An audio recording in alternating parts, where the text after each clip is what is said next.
My child, your body is begging you to stop.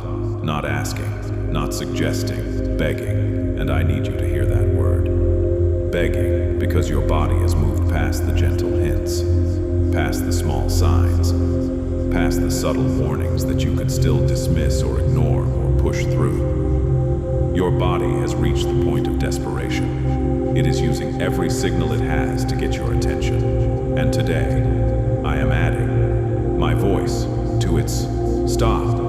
Not everything, not your entire life, but something specific, something you know, even if you have not let yourself fully acknowledge it, is costing you more than you can afford to keep paying, something that your body has been trying to tell you about for longer than you have been willing to listen. I want to talk to you today about what your body has been saying, because your body is not your enemy. It has never been your enemy. It is the home I gave you for this life, the vessel I placed you in to carry you through every season of your earthly journey. And like any home, it communicates. It tells you when something is wrong. It signals when something needs attention. It has a language, not words, but sensations, symptoms, patterns. And today I want to help you translate what it has been saying. It has been saying, this pace is too much. I know you have been going at a speed that feels necessary, that feels like the only way to keep everything together, to meet all the obligations, to be what everyone needs you to be. I know slowing down feels irresponsible when there is so much that depends on you, but my child, the pace you have been keeping is not sustainable. Your body knows it, and it has been trying to tell you. The signs are there, the exhaustion that accumulates faster than it used to and recovers slower, the tension that has taken up permanent residence in your shoulders, your neck, your jaw, tension that you have stopped noticing because it has been there so long it feels like just who you are now. The sleep that is lighter and less restoring than it used to be. The way small things tip you into frustration or emotion more easily than they once did. The feeling some mornings of being tired before the day has even started. These are not signs of weakness. They are signs of a body that has been running too hard for too long and is beginning to register the cost. I want to talk about stress. Real stress. Not the kind that the world makes light of. Not the kind that gets dismissed with a, you just need to relax. The chronic, sustained, never fully goes away kind of stress that has become the water you swim in. The kind that your nervous system has been holding as its baseline for so long that you have forgotten what it feels like to not be stressed.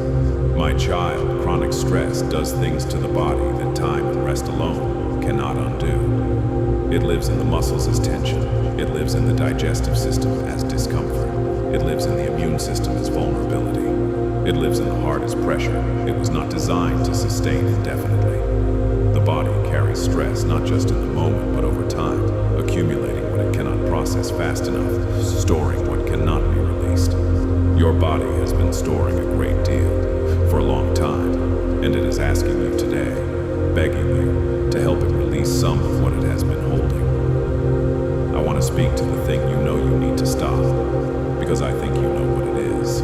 It surfaced in your mind as soon as I said those words. Your body is begging you to stop this. Something came to mind. Something you have been telling yourself is fine, is necessary, is not as bad as it looks, is something you will deal with later when things calm down. I want to name the categories, even if I cannot name the specific thing. For some of you, it is the overworking, the inability to stop even when your body is clearly telling you it needs rest, the checking of the phone at midnight, the inability to be present in any moment because your mind is always in the next task. The using of busyness is both a coping mechanism and a performance. Staying busy so you do not have to feel what is underneath. Staying busy so others see how hard you are working. Your body is begging you to stop this. Not to stop working, but to stop the relentless, never-off, no-Sabbath pace that has become not a season, but a way of life. For some of you, it is the worrying, the chronic, repetitive, going over the same ground again worrying that your mind has been doing for so long it has become automatic. The lying awake, rehearsing scenarios that have not happened and may never happen. The carrying of tomorrow's weight today, and next week's weight today, and next year's weight today, until the weight is so accumulated that you are bent under under something that was never meant to be carried all at once. Your body is begging you to stop this. Not to stop caring about the things that matter, but to stop carrying the future in your body as though carrying it changes it. It does not, and the carrying is costing you health you cannot get back. For some of you, it is a specific habit, something you have been using to cope with the pain or the stress or the emptiness, something that offered relief in the short term, but that your body is now registering as a burden. You know what it is. You have known for a while, and part of you has been waiting for permission or for a push to finally stop. I am giving you both today, permission and a push, because I love you too much to watch you continue something that is hurting the body I gave you and telling you nothing is wrong. I want to talk about rest, because I think you have a complicated relationship with rest. I think somewhere along the way you absorb the message that rest has to be earned, that you rest when the work is done, that stopping before everything is finished is laziness or irresponsibility or letting people down, that the people who rest are the people who do not care as much, do not work as hard, do not carry as much as you do. My child, that is not my design for you. I created rest as essential, not as a reward for sufficient productivity, not as something you get when everything else is handled, but as a fundamental, built-in, non-negotiable part of how human beings are designed to function. Rest is not a luxury. It is a biological and spiritual necessity. And a body that does not get sufficient rest does not simply become tired. It begins to break down in ways that go far deeper than tiredness. I rested on the seventh day, not because I was tired. I rested to show you something, to model something, to tell you this is how things work. Work and rest, effort and recovery, giving and receiving, both are necessary. Neither can be sustained without the other. You have been trying to sustain the work without the rest for too long, and your body is begging you to restore the balance. I want to speak to the guilt that comes with resting, because I know that for many of you, the reason you do not rest is not that you do not want to. It is that resting feels wrong, it feels irresponsible, it feels selfish. Every time you slow down, the list of things that need doing rises in your mind like an accusation. Every time you try to stop, the voice comes, you should be doing something. You cannot afford to rest. Other people are counting on you. I want to address that voice directly. It is not mine. I never speak to you that way, in accusation, in pressure, in the relentless demanding of more. That voice is the enemy using your own sense of responsibility against you, taking something good, your care for others, your commitment to doing what needs to be done, and weaponizing it to keep you from the rest your body desperately needs. I want to speak specifically to your sleep, because I know sleep has been compromised, either not enough of it, or not quality enough, or haunted by the thoughts and worries that follow you into the night. And I want to speak peace over your sleep tonight. Specifically, targeted peace, going into the places where the tension lives and the thoughts cycle, and the body has forgotten how to truly let go. Before you sleep tonight, I want you to do something. I want you to consciously, deliberately, one by one, give me the things you have been carrying, not in a rushed or formulaic way, but really, naming them one at a time. The worry about this situation, the burden of this responsibility, the fear about this outcome, one by one named and given, and with each one saying, this is yours. I am putting this down. I cannot carry it into sleep, and I am choosing not to, and then receive. Receive the peace that I am extending to you right now in this moment, that is available for tonight. A peace that passes understanding, a peace that is not dependent on any of the situations being resolved, a peace that comes simply from my presence and from the act of trusting me with what you have been carrying alone. Your body has been begging you to stop, my child. Tonight, let the stopping begin. Not with dramatic change, not with an overwhelming overhaul of your entire life. Just tonight. Let the body rest. Let the mind be still. Let the peace come in. Tomorrow you can take one more step, and the day after, one more. Step by step, the stopping becomes sustainable. Step by step, the body begins to receive what it has been begging for. Step by step, healing begins in places that have been holding damage for too long. But tonight, just tonight, let yourself stop. I love you, my child. I made your body.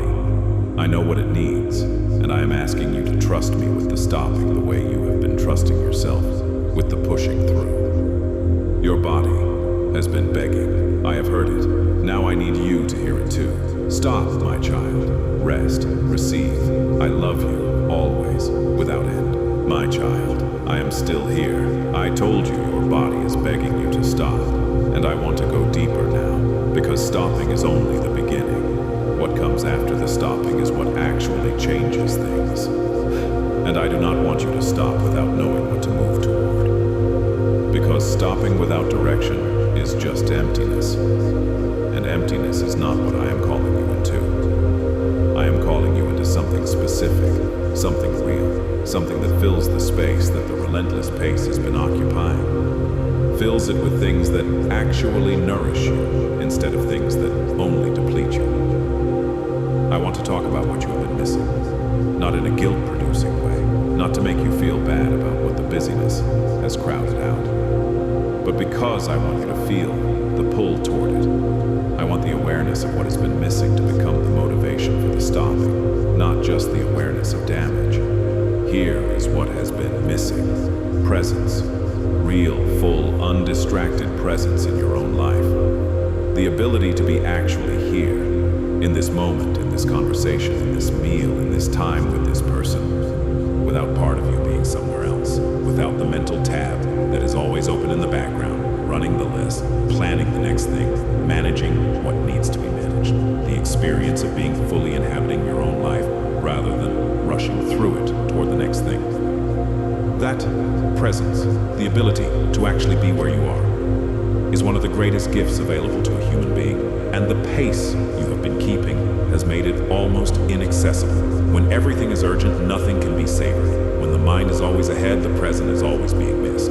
I want to give you that presence back, the ability to sit somewhere and actually be there, to eat a meal and taste it, to have a conversation and really listen, to look at something beautiful and actually see it, to be with someone you love and actually be with them. That is available to you on the other side of the stop. Not immediately. Habits of mind take time to change, but with practice, with the deliberate slowing that your body has been begging for, the presence begins to return. I want to talk about joy, because I think joy has been one of the casualties of the pace. Not happiness necessarily. You may have moments of happiness, moments of things going well, moments of satisfaction when something is accomplished. But joy, the deeper kind, the kind that does not depend on circumstances being right, the kind that lives underneath the surface of things and gives everything a quality of aliveness that busyness numbs. That joy has been hard to access. Joy requires slowness.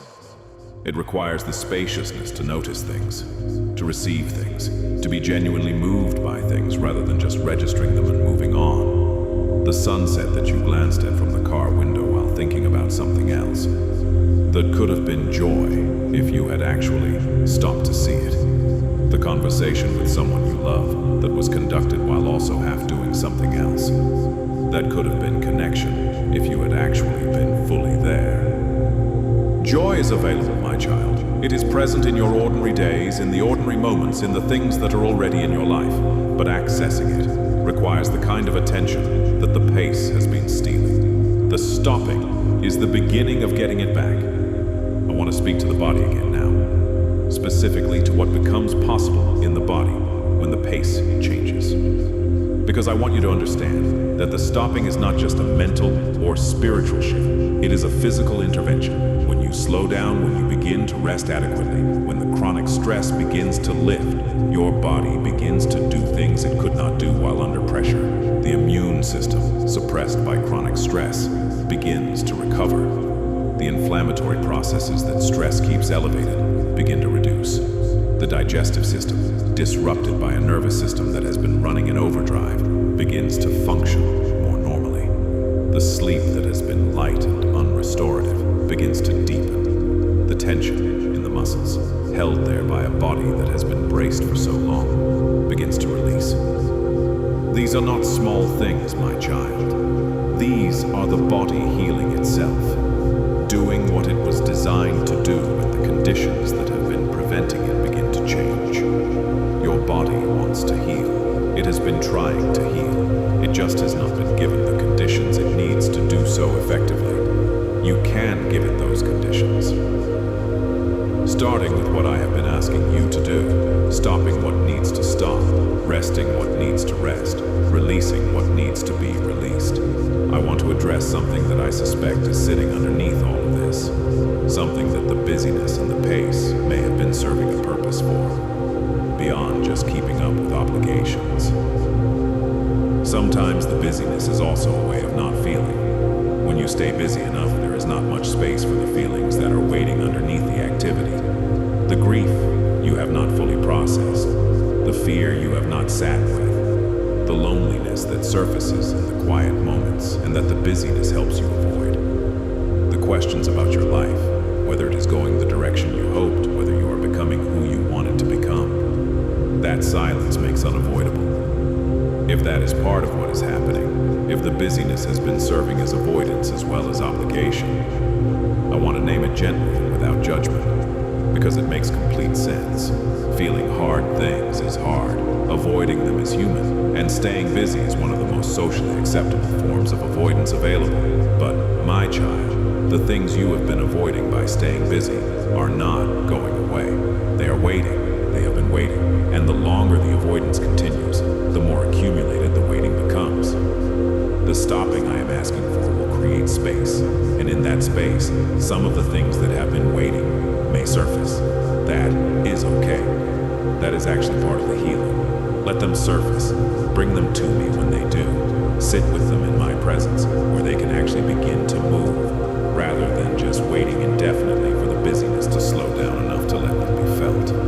I am not afraid of what is waiting underneath your busyness, and you do not have to be afraid of it either, because you will not face it alone. I will be there in the space that the stopping creates, ready to receive whatever surfaces, ready to sit with you in it, ready to help you move through what has been waiting for the chance to move. I want to close with something practical, something specific, something you can actually do today, not just feel motivated by for a few hours and then let slip back into the default. I want you to identify one thing you're going to stop, just one, the most urgent one, the one your body has been most loudly asking you to address. And I want you to make a decision about it today. Not a vague intention, a real decision. What is it when you're going to stop it or reduce it? What the first step looks like.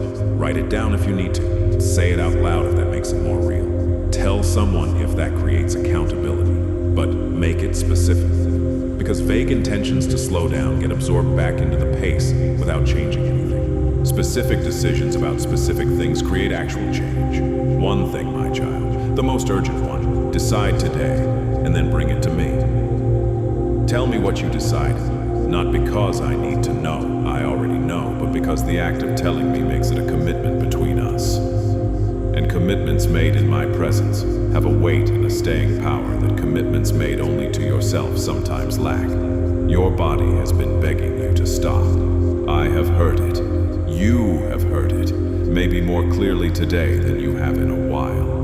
And now the question is what you are going to do with what you have heard. Do something with it, my child. Today, one thing, one decision, one step toward the life your body has been begging for, and that I have been wanting for you for a long time. I am with you in the stopping. I am with you in whatever surfaces when the pace changes. I am with you in the healing that begins when you finally give your body what it has been asking for. Stop, my child. Rest. Receive. Heal. I love you. I made you. And I want more for you than what the pace has been giving you. Always.